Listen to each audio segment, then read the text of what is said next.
ત્યારે પ્રાથમિક શિક્ષણ પૂરું કર્યું ત્યારે ભાઈ મોહનભાઈ અને ભાઈ ખેંગાર સાહેબ આ બંને સંસ્થામાં શિક્ષક તરીકે નોકરી કરતા હતા।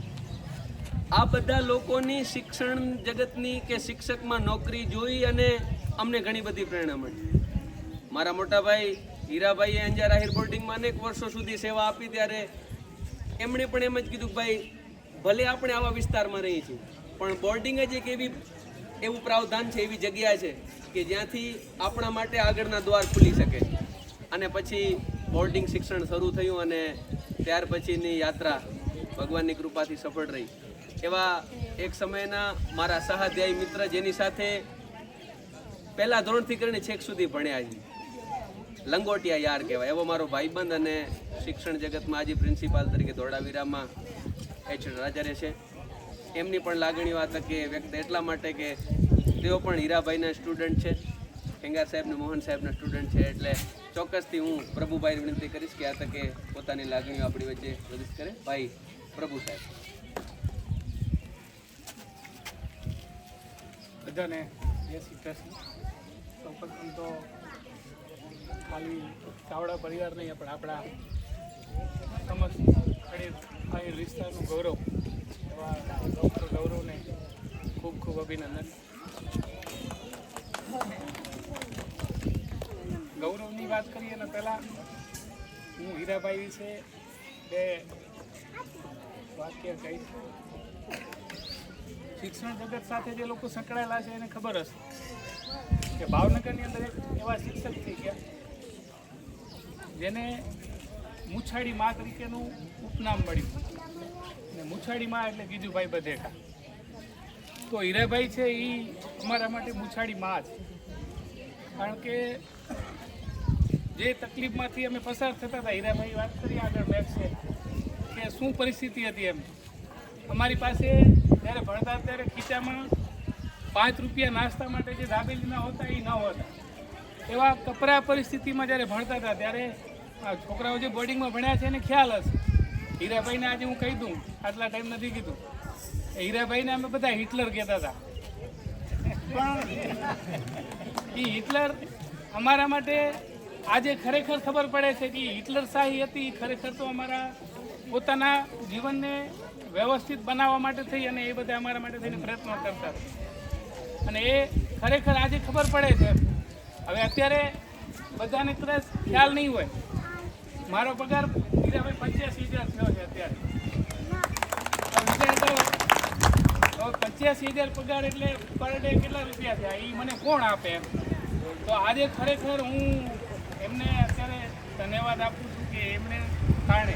અને હજી એક બીજી વાત એનાથી વિશેષ એ કરું કે એમનો દીકરો ગૌરવ MBBS થઈને આવ્યો એના કારણે એમને તો ગૌરવ હશે જ, પણ એનાથી વિશેષ ગૌરવ તો હોત કે એના સિવાય ગામનું કોઈ પણ એકાદો અમારા જો વિદ્યાર્થી, કારણ કે હીરાભાઈ સપનું આ લગભગ 2002માં જ્યારે હીરો 85% SSCમાં લઈ આવ્યા ત્યારે આ સપનું એમણે સેવ્યું હતું કે મારે હીરાને ડૉક્ટર બનાવવો છે।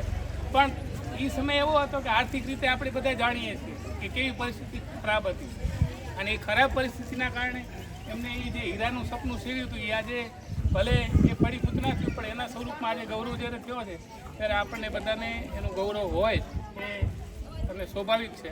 સાથે સાથે હીરાભાઈ વિશે ઘણી બધી માન્યતાઓ હશે, બધાના વિચાર અલગ હોય, બધા સરખા ન હોય, પણ મારા મગજમાં જે વિચાર છે અથવા મારો જે ખ્યાલ છે એ છે કે હીરાભાઈ છે એ એક સંસ્કૃત શબ્દ છે નારિકેલ પાક, એના સાથે હું બંધ બેસતો માનું છું।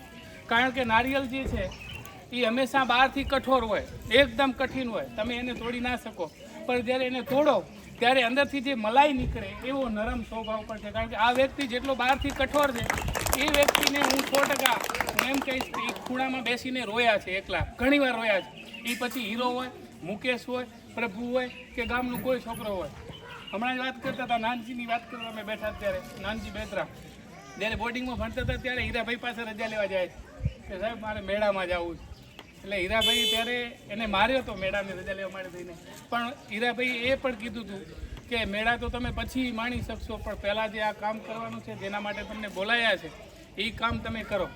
તો મારે પોતાને પણ એવો અનુભવ થયો હતો, કારણ કે ક્રિકેટમાં હું પહેલાંથી બહુ સારો પ્લેયર હતો અને મારું સિલેક્શન કચ્છની ટીમમાં થવાનું હતું અને જે દિવસે સિલેક્શન હતું એના 4 દિવસ પછી જ પરીક્ષા થતી હતી ચાલુ.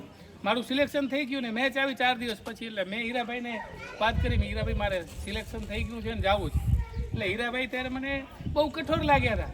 આમ મને એમ થયું કે આ કેવા માણસ છે, મને રજા નથી આપતા. પણ ત્યારે એમણે એ વાક્ય કીધું, બેટા તું શું કરવા આવ્યો છો, ક્રિકેટ રમવા આવ્યો છો તું કે ભણવા આવ્યો છો? એટલે ત્યારે આપણને ખરેખર નહોતું સમજાતું, એમ લાગતું કે કેવા માણસ છે, મને રજા નથી આપતા. પણ આજે જ્યારે આ સ્થિતિએ પહોંચ્યા છે, આ જગ્યાએ પહોંચ્યા છીએ, ત્યારે ખરેખર ખૂબ જ આનંદ થાય. અને ફરીથી ગૌરવ માટે તો ભોગ આપ્યું જશે, જે બીજા માટે કરતો હોય એ પોતાના માટે તો આપ્યું જશે. એટલે એ બધા અભિનંદનને પાત્ર છે. ફરીથી ગૌરવને ખૂબ ખૂબ અભિનંદન. અને જ્યારે કોઈ પણ ક્ષેત્રમાં જ્યારે પોતાનું વ્યક્તિ હોય ત્યારે આપણે બિંદાસ આપણે આપણું કામ આરામથી એકદમ સહેલાઈથી નિપટાવી શકીએ. તો જ્યારે ગૌરવ જે જગ્યાએ પર હશે ત્યારે આપણને એ હોસ્પિટલમાં અત્યારે આપણને ખબર છે લાંબી લાઈનો લાગે છે, દવાખાનાઓમાં ઉભરાય છે, ત્યારે આપણને એનો લાભ ચોક્કસ મળશે કે ભાઈ આપણને ખચકાટ નહીં થાય, દરવાજો ખખડાવી સીધા અંદર જ આવી જશું ને સીધા એને જે કાંઈ હશે એ આપણી તકલીફ એને સંભળાવશું તો આરામથી દૂર કરશે જ.